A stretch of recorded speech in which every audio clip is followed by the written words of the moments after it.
Looking at the emini futures here on the weekly time frame, you can see that price is just pushing into new highs for the year as we are approaching the 2200 level here on the weekly.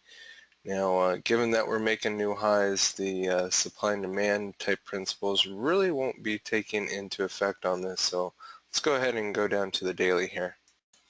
Looking at the daily time frame, we can see that price bounced off of the 1920 level in July, did that really quick pop to the downside, bounced off the daily demand level, and then we've been making new highs.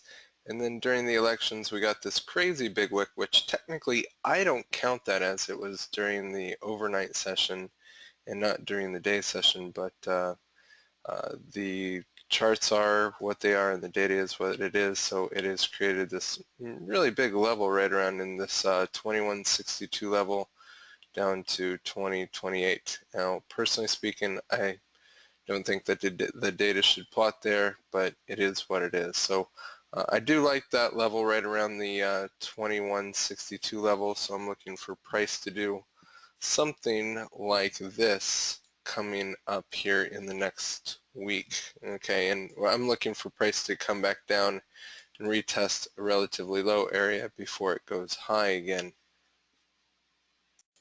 Looking at the 4-hour time frame, I'm again looking for that retest of the low area here, and you can see that the zone has changed a little bit in size, but it's basically the same area. Okay, I really like the 2200 level, so I could really see price bouncing up to the 2200 level before we bounce down here on the 4-hour time frame. You can see from 2178 down to 2147 right here. Looking at the crude oil market here on the weekly, we have been in a big weekly range from 43 up to 52, and you can see that we're right in the middle of the range coming into the Thanksgiving week, and I'm looking for that move to continue on. Okay, got a nice little bounce over there on the 4280 level, and I'm just looking for price to continue on up here to 52 as we are inside this range on the weekly time frame.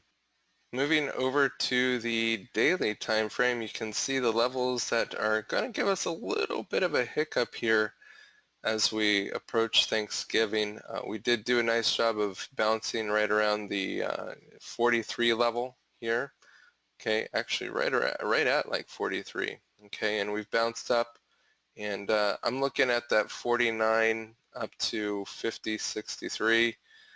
I'm thinking that we could hit that pretty easily this week and then maybe bounce down a little bit before pushing on through it all the way up to the top of the range. I just went ahead and highlighted where the top of the range here, but overall I'm very much looking to the upside on this thing as we are really in just this big range going back and forth and back and forth. I think we'll get a nice little bounce off of this level first here, potentially this week, and then get the recoil and then going back through it again up to the 52.33 level and to where that weekly supply level is up there as well. Looking at the 4-hour time frame, again we've bounced off of this zone just a little bit here. I would like to see us come up again to the high area and look to push even higher. So you can see this blue zone up here that coincides with that 49 up to the 50 level. So I'm going to be looking for a little bit of hiccup right around the 49.06 up to the 49.40 level, and then possibly pushing up here into the 50 level over Thanksgiving week.